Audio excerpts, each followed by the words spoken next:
cool stuff. Right now we're dealing with the budget, so a lot of money, a lot of tax policy. Obviously, everyone's talking about property taxes, but my district is most of Mahoning County. It's easier way to put it is it's all of Mahoning County except for Jackson, Milton, Austintown, Youngstown, Coatesville, Lowville, and Poland. And then I have 2 townships in Northwest Columbiana County, Knox and Butler, that make up my district. So down in Columbus every week.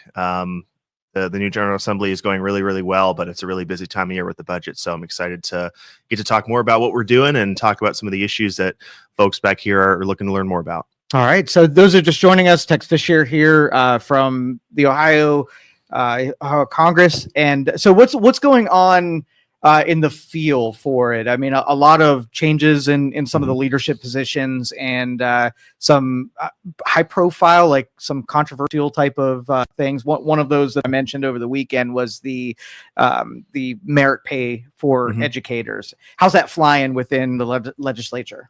So that's specifically as part of Vivek Ramaswamy's platform. That has been proposed in the governor's budget, and I'm not aware of any efforts right now to include that in this year's budget.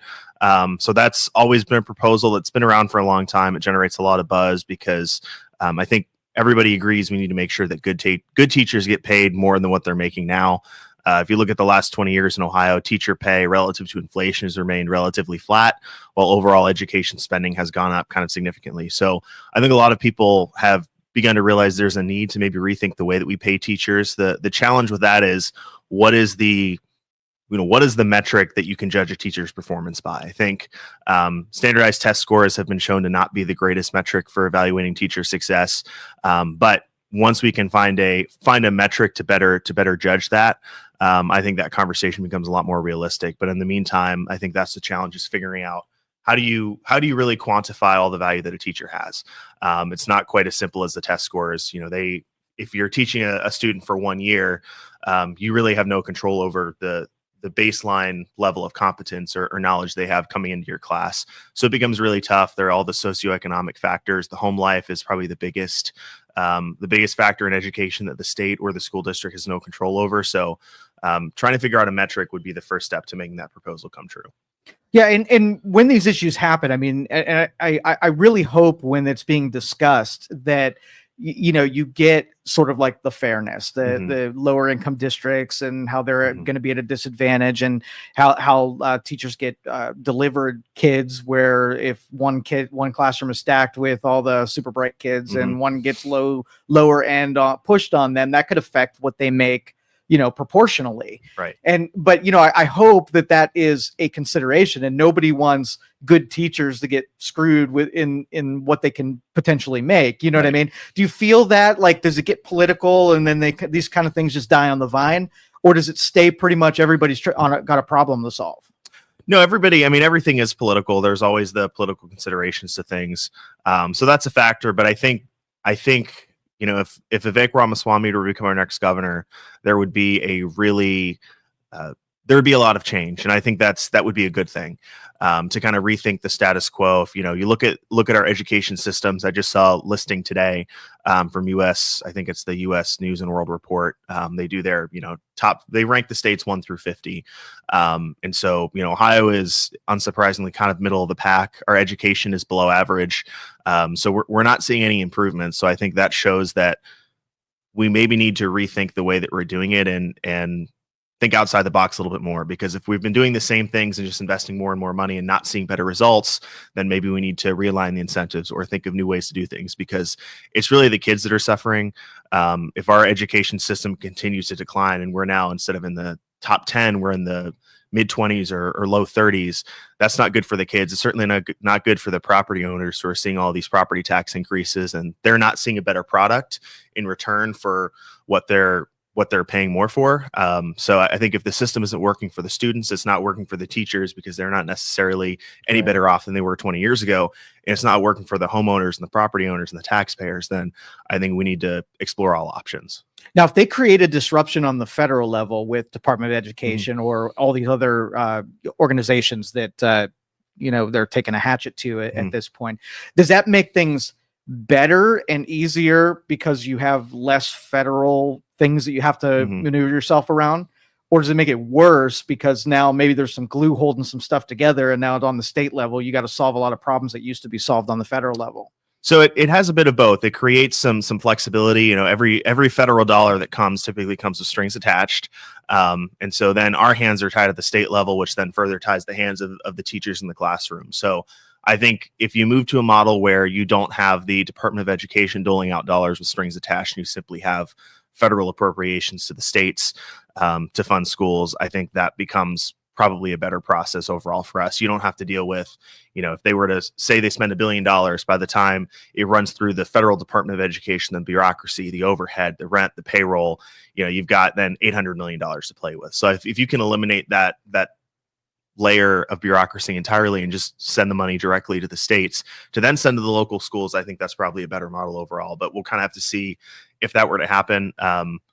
You know, it's very rare that a federal department actually ever gets eliminated. So it's a bold proposal, and I think that's the type of thinking we need at the federal level. But if it actually happens, then I think we'll cross that bridge when we come to it. Now, if the federal government reduces taxes that we'll say that was going on the federal side of Department of Education, would the state then have to raise the taxes so that, because if that funding dries up, it's got to come from taxpayers, right? Mm-hmm. Not necessarily. Again, it really would just depend on what they actually end up doing at the federal level. If the department gets eliminated, what are the appropriations they end up still sending to the states? Is that number roughly the same? Is it dramatically less? Does it end up being more because you have the reduction of that overhead and the bureaucracy you don't have to fund? We don't really know. So, you know, there's always a chance if you get less funding from the federal level, you're either going to have to spend less or make up that lost revenue from other places. We have a whole lot of new revenue streams. We have sports gaming, legal marijuana. We've obviously always had the lottery and casinos. So, you know, there are plenty of new funding and revenue sources the state could tap into if necessary. I think that shifting the tax burden away from property taxes to funding education at the state and local level is really important. And so that's one of the things that we're going to be working on here in the General Assembly through the budget process and a little bit after the budget process, and hopefully get all this straightened up by the end of the year.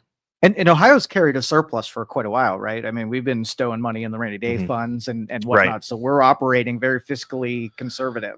Yes. So the rainy day fund is capped at 10% of what the previous year's general revenue fund is. So I believe it's about $8 billion, $7 or $8 billion, which it's a really nice thing to have. You know, the state can earn interest on those dollars, but at the same time, that's really only a few weeks or a month or two of state spending. So it's a very popular thing to point to. Well, we have all this money in the rainy day fund. Why don't we just tap into that for X, Y, and Z?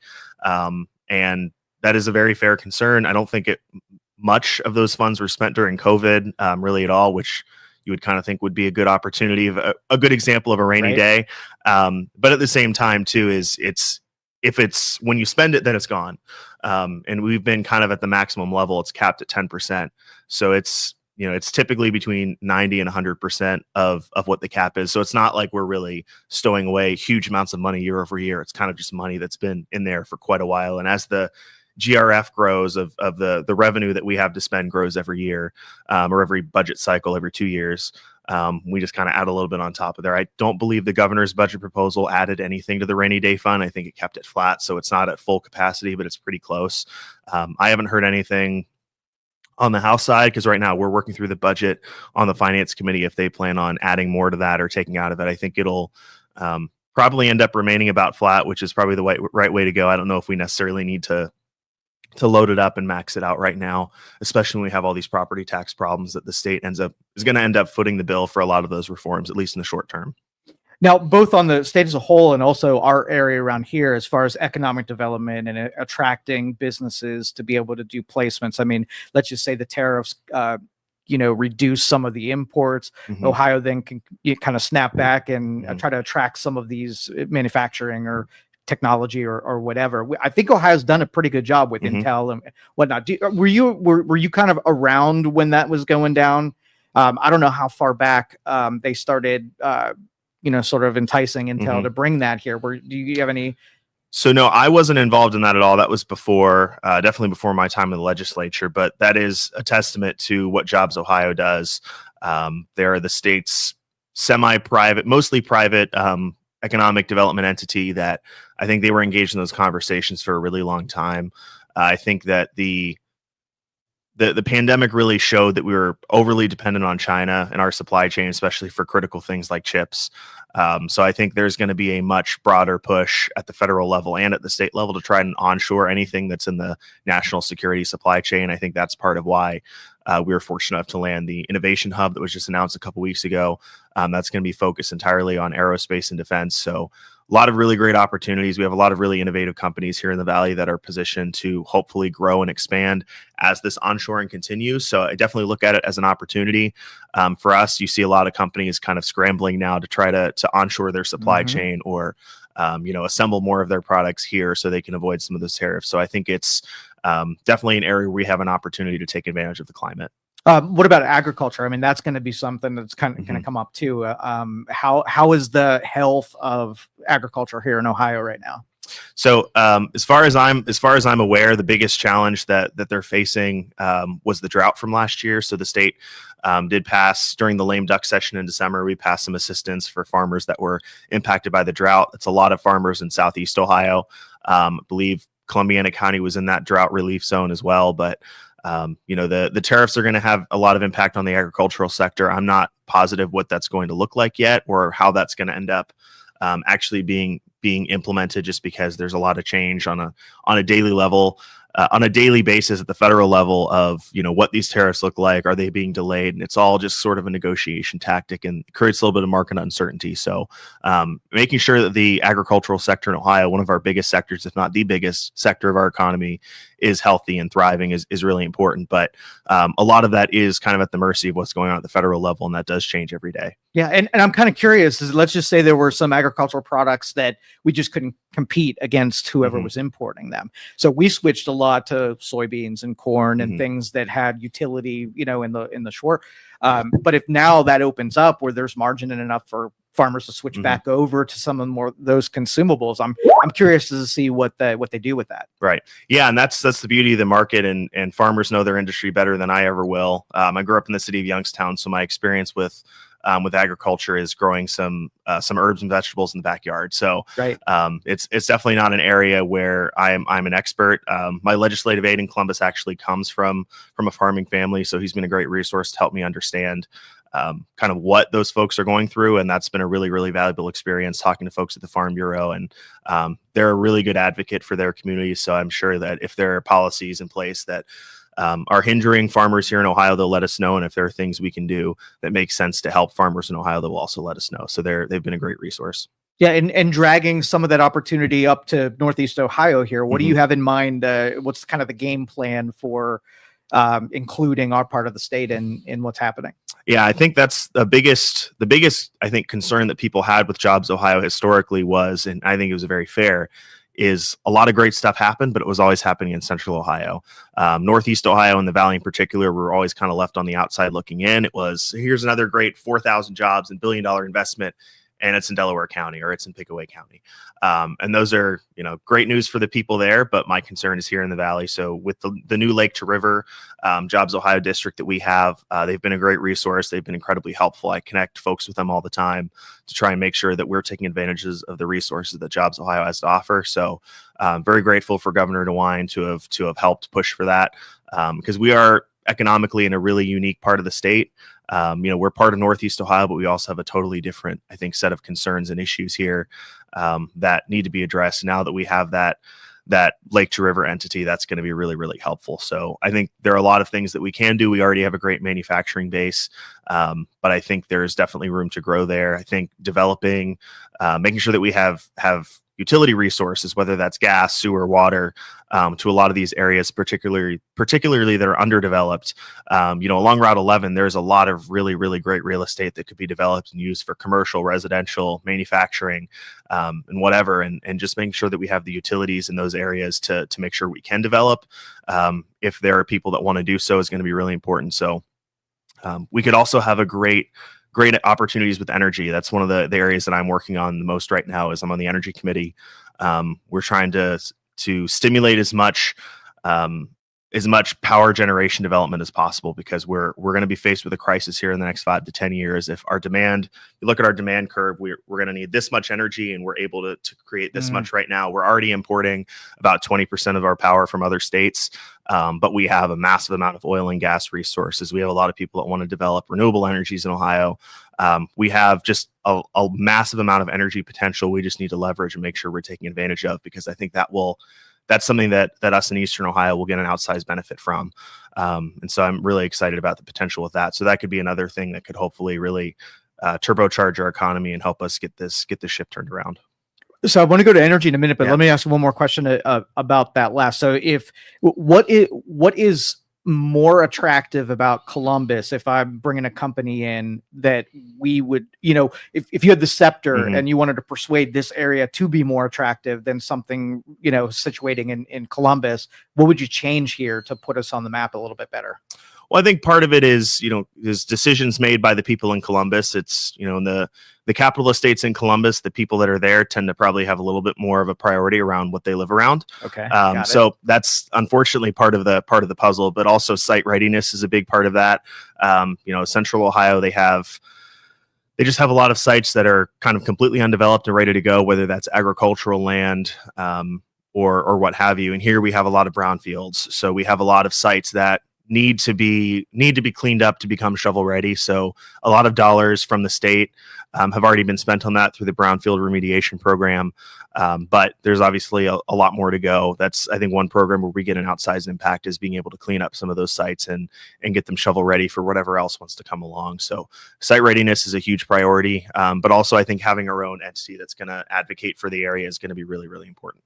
Yeah. And, and I feel like sometimes that we've had some industries that showed some interest, and I think we're a little bit more difficult to come into than maybe other areas. So like if I brought an energy production facility or a warehouse, there'd be almost political pushback from the people who live there for some reason. And if I'm, shopping 10 areas to locate, and the people are motivated to disrupt it or make it harder, I'm going to be like, yeah, they're kind of off the list. So how do we persuade the public to be more open to those industries? Yeah, I think part of that too is we have a really incredible history here in the Valley, and everybody thinks automotive and steel. My grandpa worked at Youngstown for 30 years. So I definitely understand that that's kind of in the culture of who we are, but at the same time, just because we had success with that in the past doesn't mean that that's the only thing that's going to bring us success in the future. And I think we kind of have to have more of an open mind to these different industries. And you're always going to have some semblance of NIMBYism of, not in my backyard. I don't want to look at it. I don't want to live near it.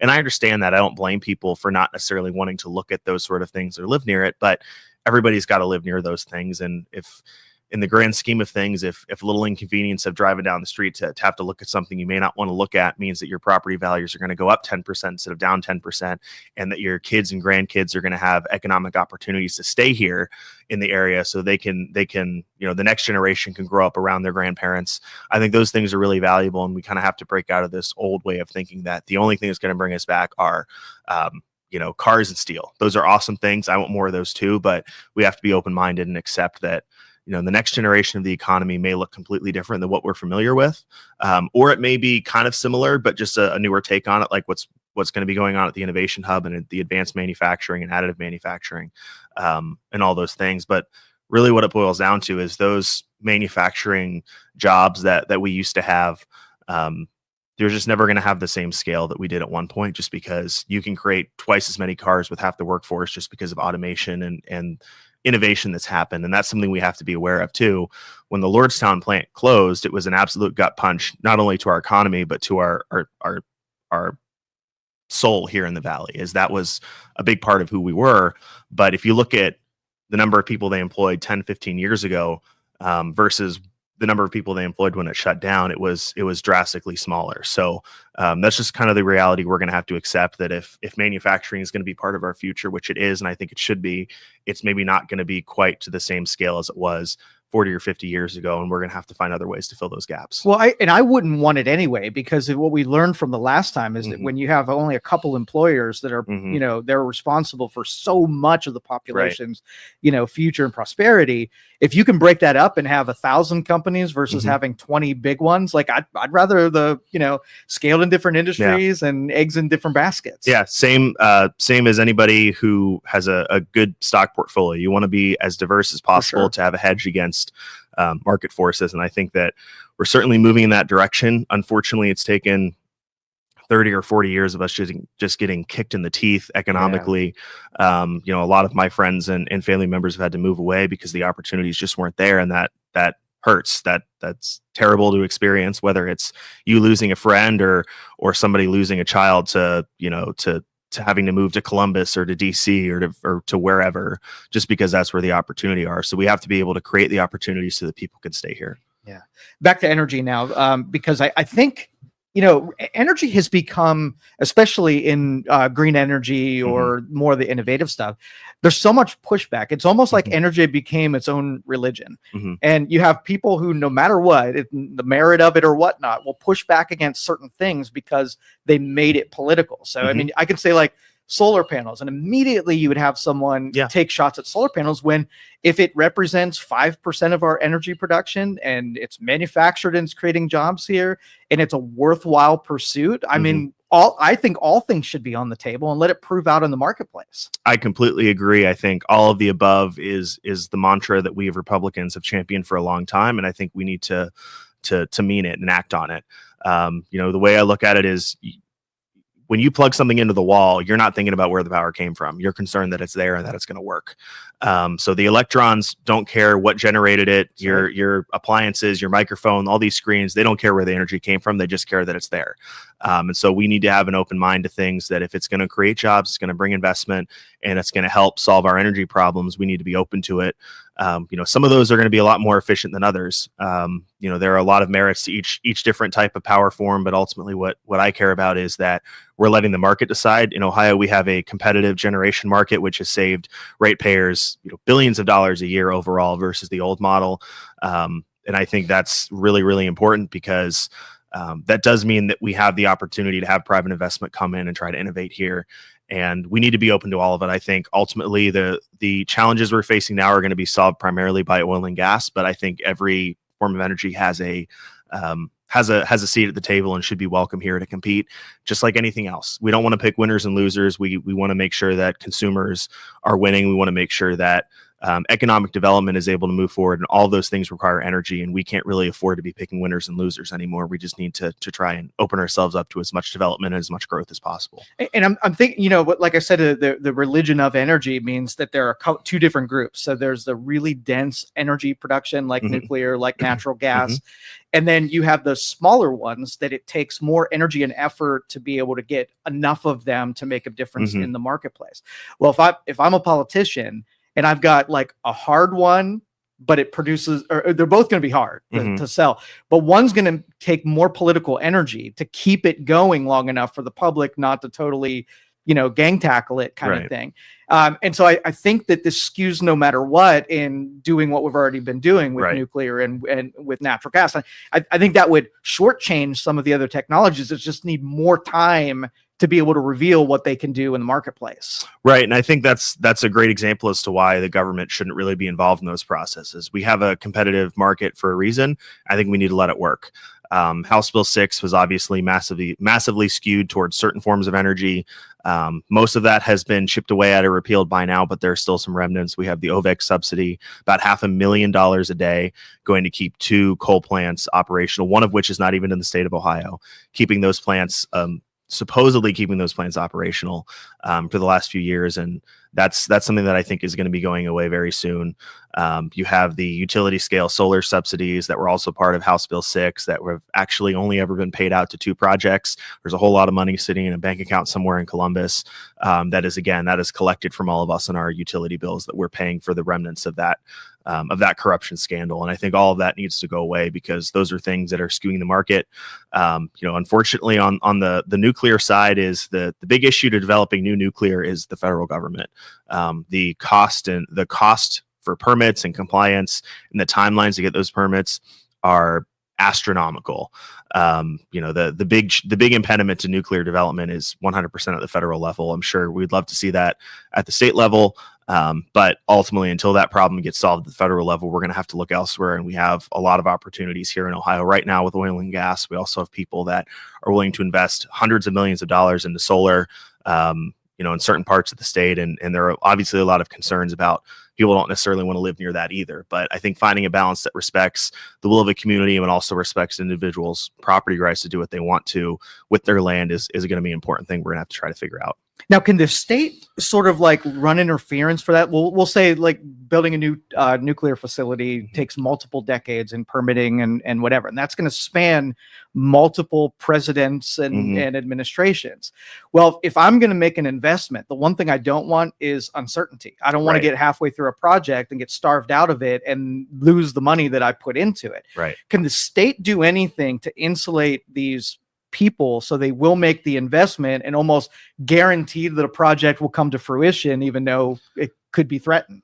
So it certainly could. I don't think that we should, because again, that's when the state is now deciding, well, we're going to pick a winner and a loser. Right. And that means we're going to be spending a lot of money on something that, frankly, we could generate the same amount of energy through other means, other methods that are going to be 100% private investment, and we're not putting taxpayer dollars at risk. So we certainly could. I wouldn't support doing that, just because then we're getting back into the space of dictating. You would have to trust a lot of people. And I don't. Yeah. Yeah. I am. I think the history of energy in the state shows that we probably shouldn't have that type of faith. Yeah. There's some news headlines that say we probably should not get in that business whatsoever. Yep. But that gives a little bit of an advantage to some of these other developing, things that, whether, I don't know if you heard in Youngstown, they had a power generation facility where they would take tire remnants. Yeah, exactly. They got gang tackled on that. I don't even know if it was feasible, if it's not, if it's really dirty, if it's like, it's so, you know what I mean? Obscured at this point. I don't know if that was even a good idea, but I like the fact that we're trialing it out. We're using some of our cities as laboratories to see if those things would work.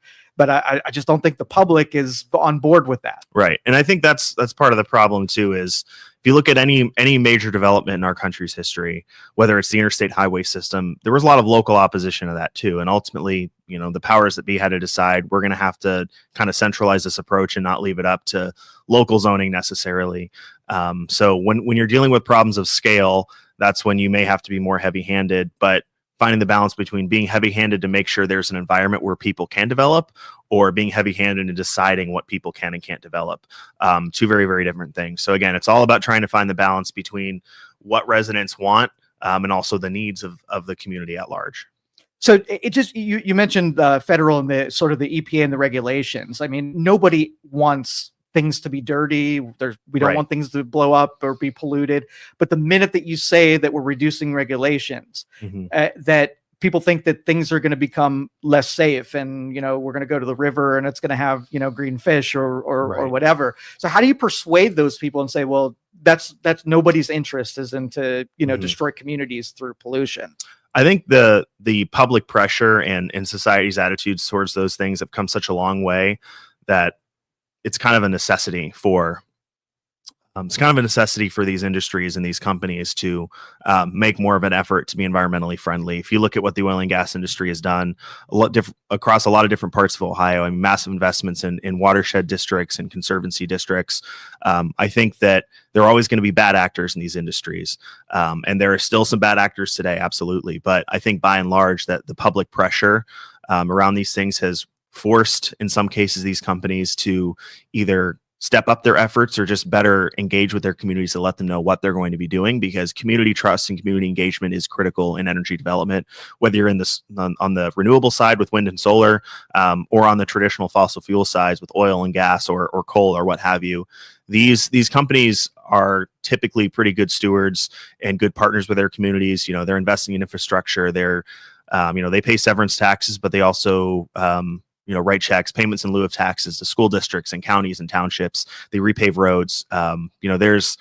there's a lot of incentive for them to be good members of their communities, the communities that they work in, because I think that's just where the public is. And I think that's a great thing. It's an example of the market responding to public interest. And so ensuring that we have basic safeguards that protect air and water quality and soil quality, those are absolute no-brainers. You're not going to hear any complaints about that from me. But not every regulation is a safety regulation. If you look at any sector, let alone the energy sector, you're going to see a lot of regulatory capture where one group has the better lobbyists and they get a special carve out written into state law, or some sort of administrative ruling that ends up being really favorable to them and not favorable to their competition, or something that prices out smaller competitors from being able to play in the market. Not all regulations are about safety. So I think if we can have a critical eye and be discerning and say, these are the ones that are actually in the interest of the public, these are about safety, and then these are just things that are either not necessary anymore because the technology has advanced so far, or are remnants of maybe a little bit of corruption here or there. Those are the things that we need to be looking to repeal. But that's why being smart about what we're doing is important, because there are a lot of regulations that need to come off the books that won't impact anybody's workplace safety, that won't impact anybody's ability to have clean air and clean water. But I think we have a lot more regulations than we need to, but being smart about the ones that we cut and eliminate is also important. All right. I think we have a couple phone calls here. Do you mind Sure. if we take a couple? Let me see what we got here. All right. If you want to call 330-595-1600, let's take our caller here. All right. You're on with Tex Fischer. Do you have a question? I do. First time caller. Hello? Yeah, go ahead. You do feedback, Joe. Hey, first time caller, long time listener. Tex, got a question for you here, man. Okay. Issue 2 passed. Voters, 58% approved it the way it is. What's your stance on HB 160, where you guys are trying to change the laws or change the rules, change the whatever, to, against what the voters wanted to do? Yeah, so there are a couple. There is a new bill in the House that is seeking to change some of the things. I admittedly have not had a chance to review that in depth. I'm a lot more familiar with Senate Bill 56, which is the Senate's proposal. It would reduce the home grow, it would add a potency cap. It would have initially changed where some of the revenue went. It would have taken away the local share. I would have been opposed to that. The understanding that I have is that bill is probably not going anywhere in the House anytime soon. And there's the new House proposal, which seeks to, I think, change a little bit. I think it seeks to change less. I can't really speak to the specifics of it yet, just because I haven't reviewed it. But generally, there's very little about issue 2 that I think should be addressed legislatively. I think the voters voted for it. If we're going to substantively change anything they do, we'd better have a really, really good reason as to why. And I'm not entirely sure that there is a good reason why. I think if you look at what Senate Bill 56 did, and again, that's just the one that I'm more familiar with, I think it would have ended up making our legal market less competitive. You would have people just deciding to keep driving to Michigan to buy a more potent product that costs less because they're taxed less. And then that kind of defeats the whole purpose of why we legalized it. We're going to end up losing revenue on it, even though I think at one point that bill included a tax increase. I know the governor has been pushing for an increase in the tax from 10 to 15%. And, again, if we're going to change the will of the voters, we better have a very, very good reason as to why. I don't think we've really quite had this program legalized for long enough to have a good idea of what needs to be changed, if something needs to be changed. So my default position there would be just leave it alone and kind of go from there and give it a few more years to see if there are some big problems that have arisen from that. There's been some talk about redirecting where the tax revenue goes.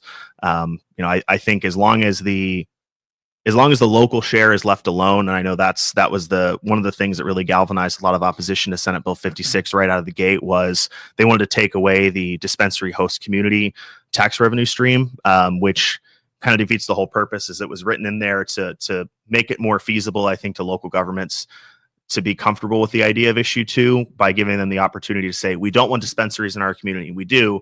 But if you do, then we're going to give you a share of the tax revenue that comes from dispensaries. And taking that away, I just think was kind of a needless shot across the bow to local governments that are already really struggling in a lot of ways. So I'm really not looking to do anything major to issue 2. I think by and large, it should be left alone. Good answer, Tex. Thank you. All right. Thank you, sir. All right. And if you have a phone call, 330-595-1600, we'll take your questions. Jerry says the SOBI was very scrutinized by the EPA.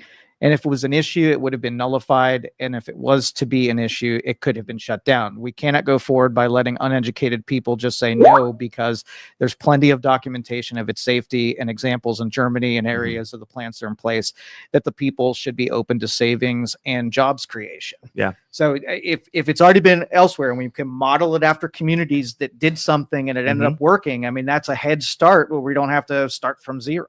Yeah. And I do agree with that. That's actually on the list of places I'd like to visit and get a better idea of how their process works and what they do. I'm not familiar with it. I'd vaguely heard of the process just because of when this plant was first coming online. There was a lot of community pushback and controversy about it, but I do know they did get an EPA permit.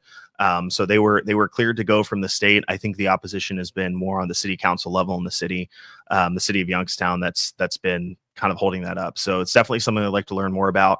I think we should be incredibly open to innovation, especially if it's has the potential to lower our utility bills and bring jobs. I think that's a no-brainer, but the environmental concerns are obviously, critical on any type of project, whether it's energy or anything else. So again, it's all about finding a balance. And I think that that's something we can absolutely do. This doesn't have to be an all or nothing conversation, but I think we should definitely be open to innovation like that.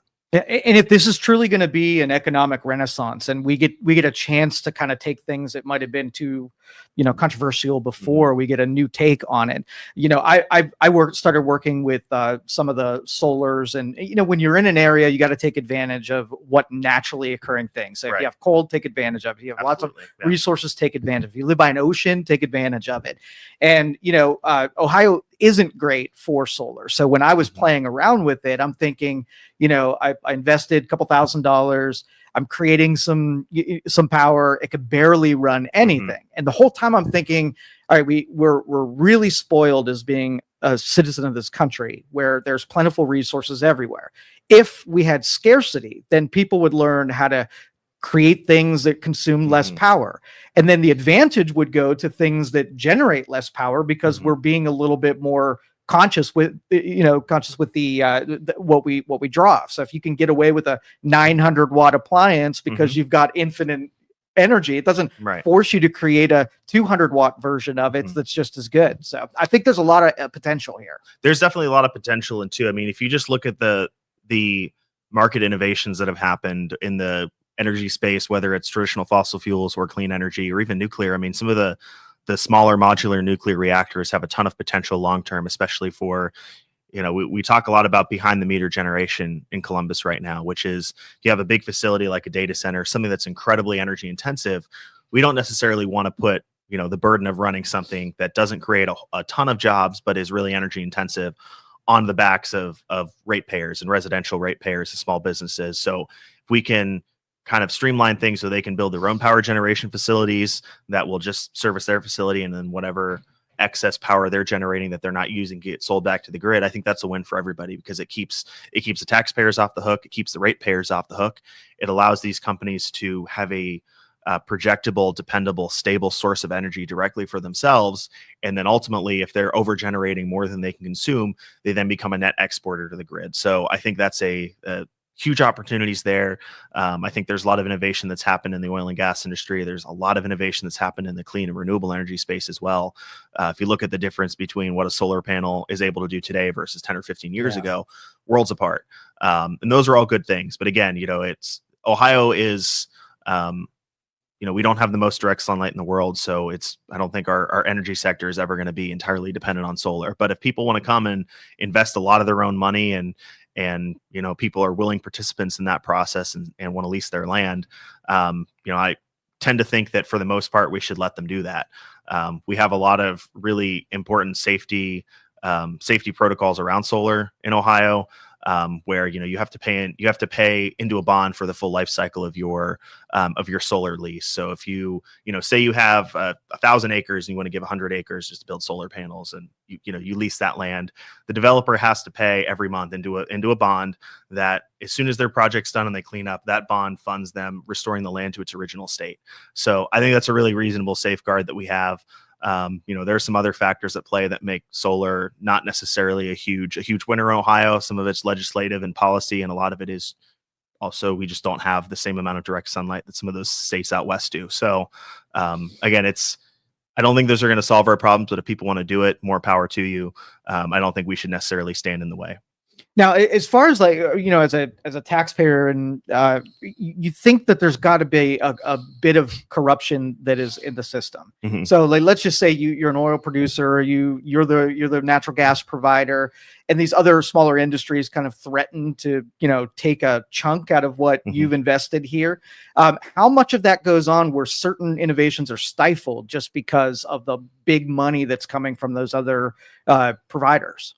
Yeah, I mean, House Bill 6 is a great example of that. It was the biggest corruption scandal in our state's history. It very clearly favored certain types of energy over others, and the politicians have to be willing to go along with it too. So I think the best hedge against that type of corruption is to simply get ourselves out of it, not put the state or the federal government or whomever in a position where they have necessarily the power to pick those winners and losers. Because if it's not going to be profitable for you to bribe somebody, you're probably not going to waste your money on a bribe. You're going to spend that money on doing legitimate business. So, we can have all the safeguards in place that we want. But ultimately, if you have a high concentration of power, it's going to become a magnet for corruption. And that's why I think that the state's role on energy policy should be limited and more just about, making sure that the rate cases are happening and that those are transparent and public record for the utility companies, making sure that we have those reasonable and common sense safeguards for, safety, clean air and clean water. And then generally outside of those core principles, kind of letting the market dictate the rest of that, rather than creating this magnet for corruption where every special interest wants to come doling out checks to try to get special favors. I think that's where the problems come into play. We can have all the safeguards and all the different disclosure and things that we want, but we already saw what happened with House Bill 6. It didn't matter. They found a way to do it. Thankfully, they were caught, and now we can, far too long down the line actually be able to repeal what's left of it. But I think that should be a great warning for all of us, is that maybe we shouldn't be so involved in picking winners and losers, that we have the ability to pick winners and losers. Yeah, I'm getting a sense you skew a little libertarian. Am I a little bit, yeah. And is that the general attitude amongst most of the Republicans? Are they more in line with you, where staying out of the way and letting the market work and not over-regulating and whatever? We have I would say yes to some extent, but we have a huge, broad variety of ideologies and ideas within our Republican caucus, which I think is a good thing. We all represent different areas. We all represent different constituencies. We have different backgrounds and opinions on things. But I think by and large, there is an understanding that as far as energy goes, we need to be a little bit less involved and let the market do its work. I mean, you can see study after study of all the dollars saved by consumers from having a competitive electric generation market. And I think everybody understands that that's something we need to double down on and not kind of retreat on. So I would say on the energy space, by and large, yes, but we have such a wide variety of opinions within our caucus. It's refreshing. It's great to be able to be challenged and discuss these ideas amongst friends. But I think we have a really wide range of ideas within our caucus.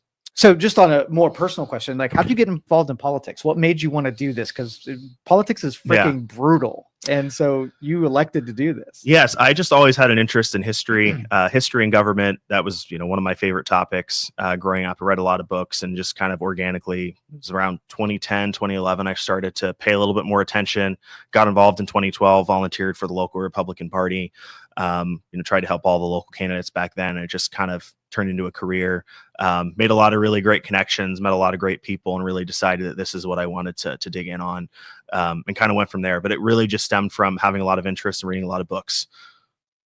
And so, the Republican Party, as far as messaging in Ohio, I mean, they did, the Trump Ohio connection. I think they did a good job with messaging, and I hope, like, the things that you're saying, I think that are pretty universal. I don't think there's very many people who would object to your stances on most of the stuff we talked about this morning. But as far as like the local Republican Party, I mean, this area has gone back purple, it's gone blue, and then back to red. So we're kind of flirting with maybe a ideological change here in Northeast Ohio, which makes your job a little bit easier. Right. And I wouldn't even say it's an ideological change. I've always thought this just from I used to knock on a lot of doors, still do now. But just door knocking, people that were the hardest line Democrats you'd come across, if you were to actually have a conversation with them, they're not left wing on really any of the issues. They're a Democrat because they're in a union, or somebody in their family was in a union, or they're Democrats because they always were Democrats. And I think for a long time our party did a bad job of messaging to those blue collar folks and even letting them think that we cared about them, because if the conversation at the national level is all about, well, how do we squeeze an extra 0.2% of GDP growth out of X, Y, or Z, like that's all great in the macro sense, but the average person here doesn't really care about macroeconomic trends. They don't care about the GDP. They care about what's going on in their life. They care about the culture that they're living in. And I think that Trump was really the catalyst for a lot of these people to realize that they don't really have a whole lot in common with what the National Democratic Party is pushing. I don't think it's so much that the people have changed. I think it's what the parties were pushing at the national level on the Democratic side has turned a lot of people off. And I think that President Trump and the new wave of the Republican Party has been a lot more, the messaging has been a lot more focused on you and your family rather than, discussing the merits of a corporate tax rate cut, which I think those things all have their merits too. But necessarily, is that really what we need to be pushing as like the core of our message, is this macroeconomic message, when you have a whole group of people who are disaffected by what their former party is pushing at the national level, and all we really had to do was just change the way we talked about things and let them know that, yeah, we actually do care about you, and we support these policies because they're actually going to make life better for the average person. Just kind of meeting people where they are and talking about things in a way that they care about, I think has gone a really, really long way. So I think it's really the messaging, and the Democratic Party has changed so much that the people didn't really change. It was really just the parties, and Trump was the perfect catalyst for that. Now, on the national stage, do you have any fears about the rapidness of how things are changing and the stuff that's happening? Is that, so let's just reverse it, and let's just say there was a Democrat in there right now, and they were moving at the same speed, making the big changes, not using the legislature a lot. I mean, would it concern you on the other side? Oh yeah. I mean, there's, it's kind of the nature of the way these things work. It's like typically the party that's in opposition, hems and haws about the national debt, and then they get into power and they just, double the national debt. Right. So I think a lot of this stuff, and people have begun to kind of see through that this is just partisan posturing. When President Obama was governing by executive order, none of these people that are, losing their minds right now cared at all.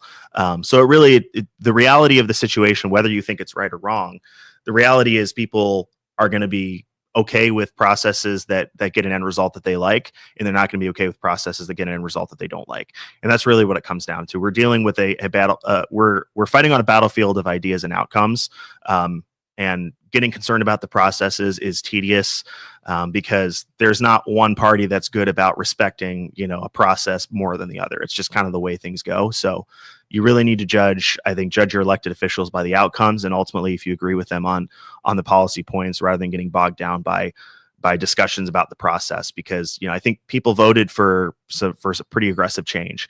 I don't think anybody was under the impression that a second Donald Trump term was going to be all sunshine, rainbows, and status quo.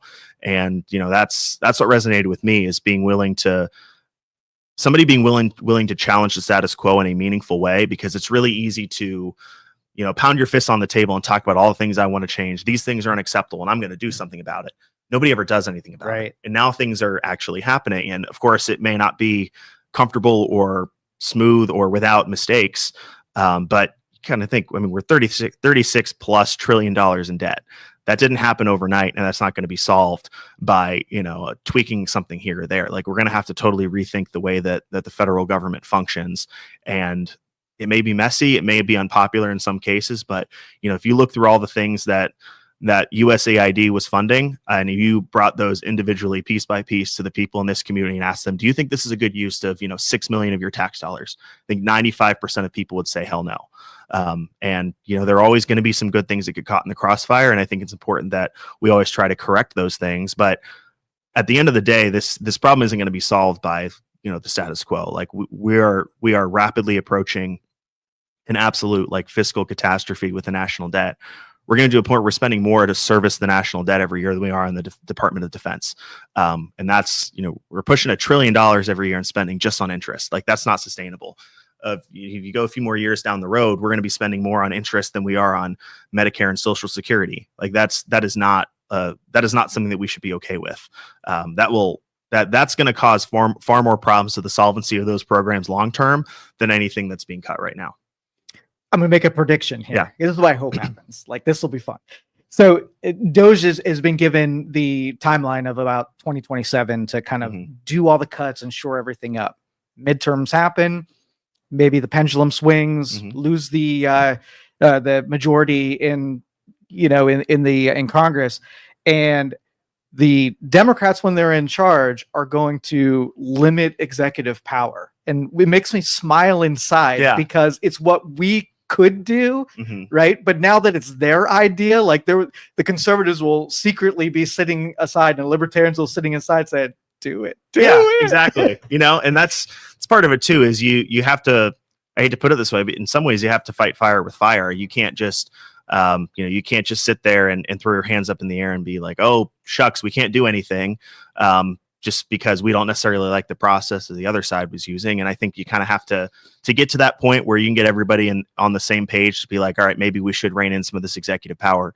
It's going to take, Republicans going on the offensive, and that's what's happening now. And if after all this stuff happens, we get a lot of cuts to our, massively inflated federal spending and start to hopefully move in a direction where we can not be, slaves to the national debt, and we get some limits on executive power in the future, that sounds like a win for me. Yeah, big huge time. win. Yeah, for I'll sure. take that. So first question is, do you like the philosophy of DOGE, and do you think Ohio should have, or states should have, their own DOGE type of group?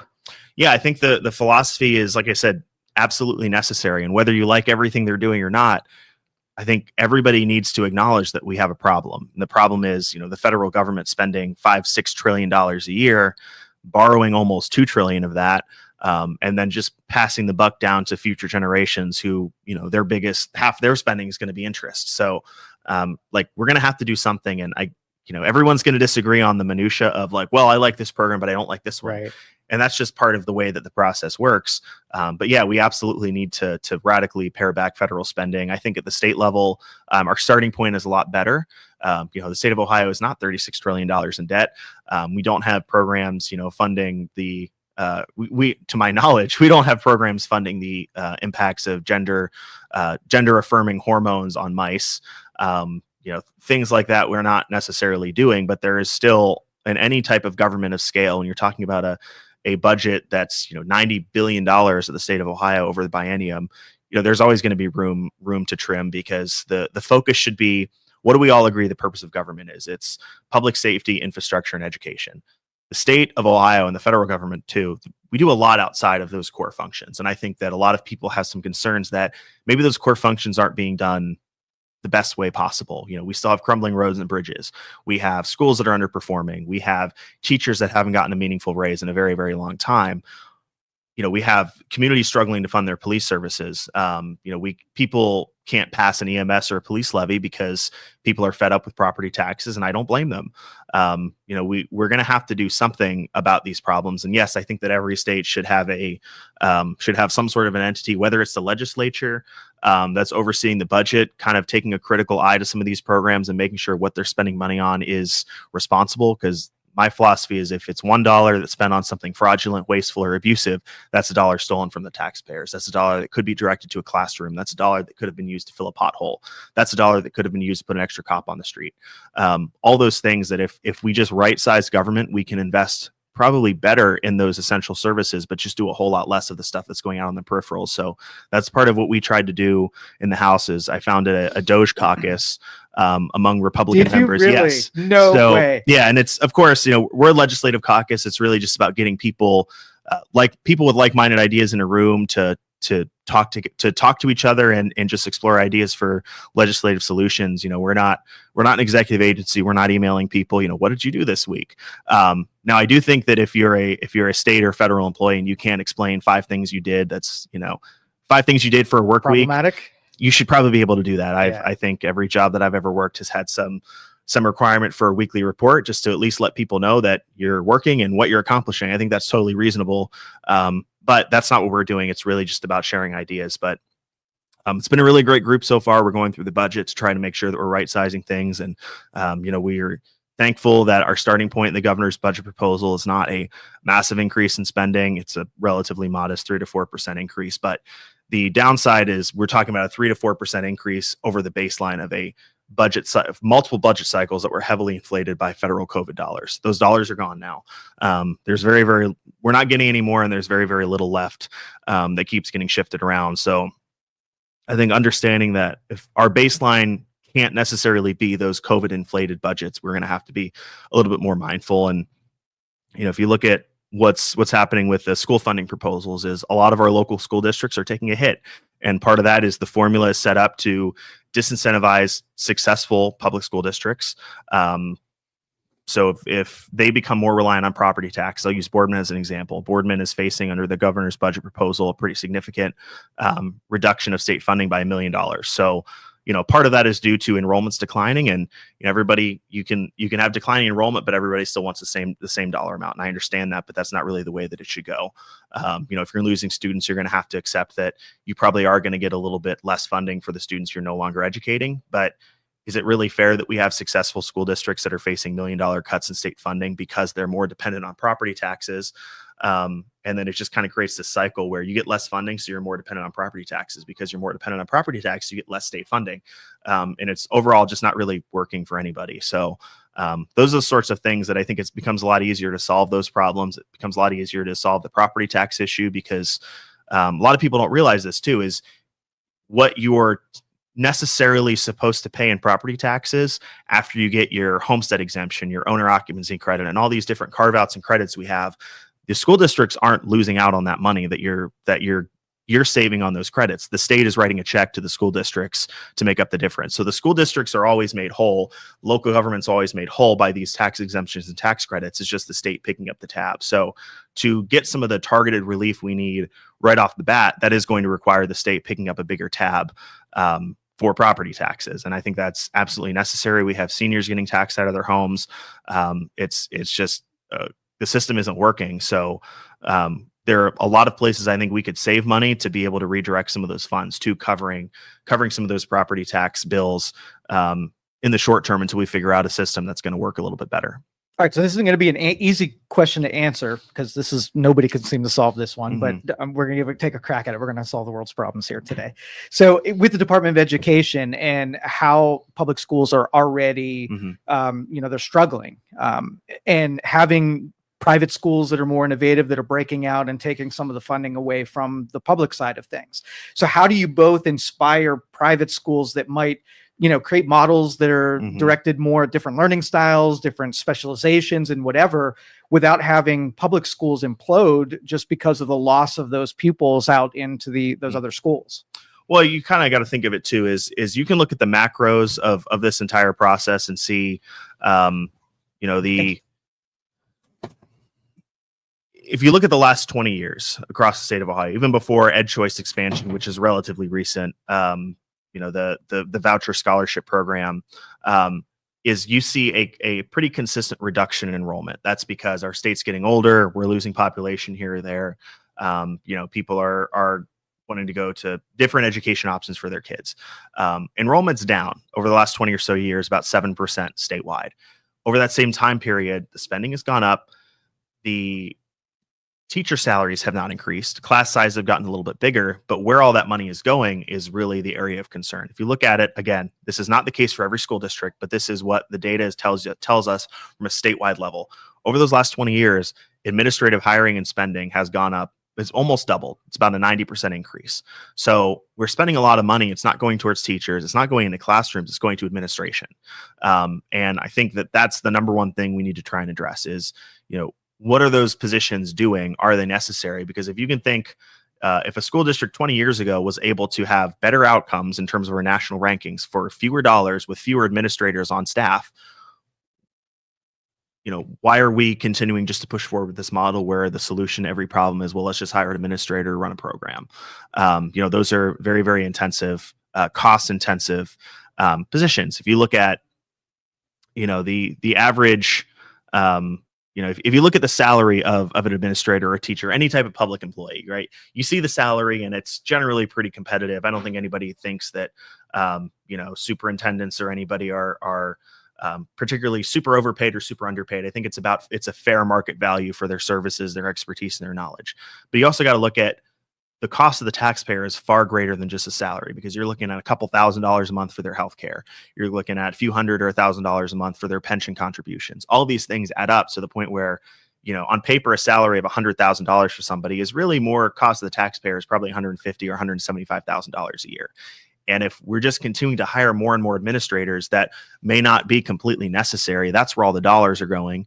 And I think that's probably issue number one that we need to address. And again, that's not the case with every district. There are some districts that are really good about limiting that, and there's some districts that are frankly really, really guilty of just hiring a lot of administrators. So I think figuring out why the growth in administration has been so great, figuring out what the state, because I know the state has some share of blame for that. I've talked to people on school boards and educators that will also say, well, the state's forcing us to do this. And my answer is always, well, let me know what the state is doing, and I will write the bill to repeal that mandate myself. I've not really gotten any answers on that yet. So I'm open to it. And if anybody has an example or an answer, send me a message on Facebook, email my office, whatever. And I want to solve that problem. But, that I think needs to change. I think teachers should be compensated better for what they do. I think more dollars need to flow into the classroom, but it's the current system it's just not working.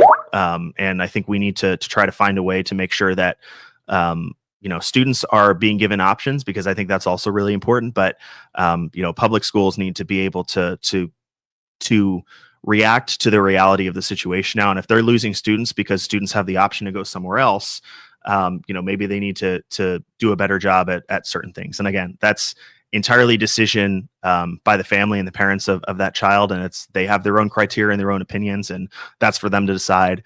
But, I also think that if you kind of look at the way that those dollars are broken down, the Ed Choice Scholarship, we'll use that as an example. That's about $8,400 per student. That is the average state funding per student in the state of Ohio. That if a student decides, I want to opt out of going to Youngstown City Schools and send my child to Ursuline or whatever, they get that $8,400 that they can take with them. The whole thing? Like they get the state share of the funding. Okay. So the local share of the funding does not go away. That doesn't follow them. The local share stays with your district. So I'll use some of the suburban districts that are a lot more successful. They're not getting $8,400 per student from the state. They're probably getting $3,500 per student from the state. So if they lose, if a student leaves, Canfield or a really good, high performing school district, this Canfield Schools is not losing $8,400 per student. They're losing whatever the state share of those dollars are, which in their case is probably about $3,000. If you're talking about a net cost of $15,000 per student, and we'll say 12,000 of those dollars are from the local property tax dollars. They're not losing out on $8,400 in state funding. They're losing out on the $3,000 in state funding. So I think this is another situation where the district by district situation varies greatly from when you're looking at every district in the state smushed together. The macros probably tell a different story. So that's also where it becomes tough, because we can't really make decisions just for Canfield or Boardman. We have to make decisions for the whole state. And that's where I'm kind of struggling to see the value in maybe the governor's proposal, because we're punishing districts that are more successful and rewarding the ones that aren't. If you look at the costs for, the city of Youngstown or Cleveland City Schools, they're spending a whole lot more per student than they are in Boardman or Canfield or South Range or wherever. And there's, again, that's where the macros come in, and we can say, $8,400 lost to a student that takes a voucher to go to a private or Catholic school or whatever. That's not actually the reality in a lot of the schools, at least not in my district. Yeah, and I'd like to see all of the money travel with the student. And I think if we take emphasis off of property taxes funding education, that if you've got $10,000 allocated in federal, state, and local, you choose a school, that money goes no matter what. It makes no sense to me that some of your money would go to a school that you have no, you're not getting anything from. It's almost penalizing the innovative ones, either with, a private school, let's just say a ratio of teachers to students are higher than it would be in the public school, and they get less money and the funding side of things because it's a private school. And I just think that's huge disadvantage on that side. Now, would you, not only just with schools, but also fire departments and police, consolidating some of these areas where maybe they don't have a population to support every city having their own, having more centralized, or, so you don't have so many administrators in every city? Yeah, I think there are a lot of really, really small school districts out there that, if you see like South Range as an example, they've consolidated long time ago, but there are multiple communities in one school district. I think that's an opportunity or an example of, taking some of those cost saving measures, that you can streamline the administration. If you talk about busing, that's another thing. I think that busing, there's a lot of overlap between different busing routes, and that's another example of where kind of streamlining and centralizing things may create some cost savings. But I think the larger problem that we're facing with property taxes and school funding is the property tax to fund schools model is not fair. You are funding education on the backs of homeowners and people that own commercial properties, but by and large, it's homeowners. There are a lot of people that will take advantage of the schools that don't own a home. And so we are narrowing our tax base just to people who own properties. And I don't think that's necessarily fair because, you look at the other aspect of it of unrealized capital gains. If you make an improvement to your house, I saw a comment on Facebook, a guy, he put a nice porch on his house and he's now paying more because he improved his property. He's not seeing a return on his, the value of his property until he goes to sell it, but he's paying more, basically a licensing fee to the government to have a nice house over the life cycle of the time he's living there, but he's not seeing any return on that. He's just being taxed on something he doesn't have.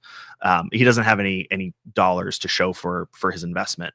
So I think, the challenge there is how do we make sure that the local funding elements are still there and still robust, but also not having the cost of these things bear entirely on homeowners and nobody else. So I think, how would you do it though? Like, if it's not property tax, what do you think the most fair way of revenue for education? So I think that there's some legislation being discussed that would create a school district income tax. So right now in the state of Ohio, school districts are allowed to levy an income tax of up to 1% if they so choose. But I think that it's not a great solution because nobody wants to pay an income tax. I understand that, but I think that when you really boil it down, it is going to be a little bit more fair. Because that means the entire community has buy-in. The tax base is much broader. So if you're looking at legislation that would be convert up to 1% school district income tax, but require a dollar for dollar reduction in property taxes so we can move away from the entirely property tax dependent model, I think that would be a better solution because we shouldn't necessarily have people who are completely immune to property taxes. I mean, it's a tough situation where homeowners might feel one way about a tax levy, and everybody else might feel a different way because those other people aren't paying it. So I think creating a situation where everybody has skin in the game and can be involved in these processes, and then will maybe be a little bit more mindful when they're making their decisions on what levies are actually necessary, will go a long way. So I think that's one solution. It's certainly not perfect. I'm not thrilled with the idea of paying an income tax at all. I live in a township for a reason, but I also understand that this is this crisis has gotten so much worse over the last couple of years because of the valuations in the hot real estate market. And those are factors totally out of our control. But the outcomes that we're dealing with are people are getting really, really, really hammered. Like I said, seniors are getting taxed out of their homes. People, it's eventually going to come a time when people don't want to put money into their house because they don't want to end up paying more. Yeah, and then disincentivizes. Exactly. And that's not what we want. That's not how we're going to have a nicer community. So I think that's one thing we should explore. And that I'm exploring is to broaden the tax base. And as long as it's dollar for dollar, I don't want to give an opportunity where it's like, we're going to add this new tax and hope to reduce property taxes. And then the end result is, well, now we just have a whole new tax and property taxes are just as bad. So there has to be some sort of enforcement mechanism to force, a dollar for dollar reduction in property taxes in exchange for this income tax until we can get people accustomed to that system and see how it works. But I think taxing income is a lot more fair than taxing property because it's something that you have. It's a lot more reactive to the realities of the economy. It's not something that, you're just kind of locked into paying a certain amount because you got a house, even though your financial situation may have radically changed between the time when you bought the house and what you're paying your property taxes on right now. Now, these states that do not have an income tax, and they use it as a huge incentive for people to move there and to start businesses and live there. How do they get away with funding their budgets with probably? I mean, how much is income tax as far as the Ohio state budget? Do you know about? So it's about, I would say, $11 to $12 billion. It's the third largest chunk of revenue the state receives. So we've reduced income taxes a lot over the last decade. I think they're functionally just 2 or 3 rates right now, and they're all under. I think one's 3.25%, one's 2 3/4%. Would that be feasible to do in Ohio, to reduce it all the way down to 0? It would absolutely be feasible over the long term. It's not something I think that we necessarily could do tomorrow, but it's certainly feasible over the long term. There are a lot of other revenue sources, but it's a question of trade-offs. So I think that no state income tax is a great tool to attract people to move here, to relocate and to invest here. But also making sure that we have the services and the infrastructure that those people will, that's another piece of the puzzle too. So I think we could phase that out and find other ways to find revenue or just reduce spending in general. Our spending per capita in Ohio is a lot closer to New York than it is to say Texas or Florida. So I think there's a lot that we could do where we could make sure we're investing in those core functions, but maybe not funding a lot of the other stuff that's probably not necessarily as needed or as critical to the functions of our society. But that every state has a different model. Texas obviously has no income tax, but they make a lot of money off of severance taxes for oil and gas, transmission taxes. They have their own electric grid. So, these are all very, very different situations than us in Ohio. And if we want to get to the point where we have no income tax, which I think is a great endpoint to strive for, it's just going to take a little bit of time to get there. And this is my last question. We've talked for over an hour nonstop. I could do this all day with you. This is so happy much to fun. come back too. Yeah, absolutely. So the opioids and mental health in Ohio. Obviously, every politician has thrown that out there as something that is a big issue, and it's not just us. Most of the states are suffering from this. So, what's sort of like the posture from the Ohio legislature on how to combat this a little bit, especially in our area? I mean, we have so much mental health and opioids in our area. So, what do you think? The governor has been a champion of those topics for a long time. We have really great local services and local entities that do great work there that I've had conversations with. So I think the ultimate goal there is we need to empower the people on the ground to do what they understand to do best. I'm not an expert on that, but I know people who are. So I think yielding their expertise and making sure they have the tools they need to help solve those problems. But I also think looking outside the box too is just because there are always going to be people that come up with new ways to treat things. And I think we need to be receptive to that. And whether those are pilot programs or initiatives like Results Ohio that the state treasurer operates, where, you can have multiple people that come with an idea on how to solve a problem that we're all looking to kind of solve. And they come to the table with private dollars to say, this is my pitch, this is my program, I think it's going to do X, Y, and Z. They bring those private dollars to the table, and then they demonstrate the success or in some cases failure of those programs. And then whatever the most successful program is or elements of it, then the state can come in and say, well, we're going to essentially purchase this program off of you, or we're going to fund your program that way. I think that's a really important and innovative model that we could use because it brings private dollars to the table. It forces experimentation, not on the dime of the taxpayers, because I think that's another area where people get frustrated is we have a lot of problems in our community. And is it really great to fund a whole lot of ideas just through the test phases that may be complete and utter failures when it's the taxpayers' dollars that are on the line? If you can bring somebody that's willing to bring private dollars or their own money to try to solve a program to demonstrate how serious they are about it and demonstrate whether it can be successful, I think that's a really effective model. And I think that leaning more on that program, which already exists, will go a long way towards hopefully bring some outside the box thinking to solve some of these problems. But how do you get something like that though? If you tie that the private companies working on it, but it's tied to something that you ultimately want to disappear from your society. How do you get that so that it's not kept just within the, the making money vein and to keep it around, you're going to ask people to be virtuous and say, we're making a bunch of money trying to solve this problem. and I'm willing to give up that windfall to make this societal problem disappear. Well, people already do that. I mean, that's what charities are all about. It's, people don't donate to charity because they, necessarily because they're going to make money off of it. We have tax structures that incentivize charitable donations, but I think you have a lot of really good people that are willing to put their dollars on the line to solve something that they care about, because again, we have a lot of really good people that care about their communities, they care about their state, and they care about the people in their communities that they would be willing to step up and do that. So I think it would function the same way as any type of charitable donation. It's just simply you're putting that into a system where there's some competition, and ultimately you give those people, I think, a chance to break even, at least, which is probably not necessarily the case that would be if they were to just kind of pursue that on their own through a private charity. So I think it creates another level of interest that might fuel people to put a little bit more on the line. Beautiful. Well, Tex, I really appreciate you talking with me today. We covered a lot of ground. Maybe next time we'll pick one or two and just do deep dives in them. So I appreciate it. Thank you for coming down here. I appreciate it. Yeah. Thank you for having me on anytime.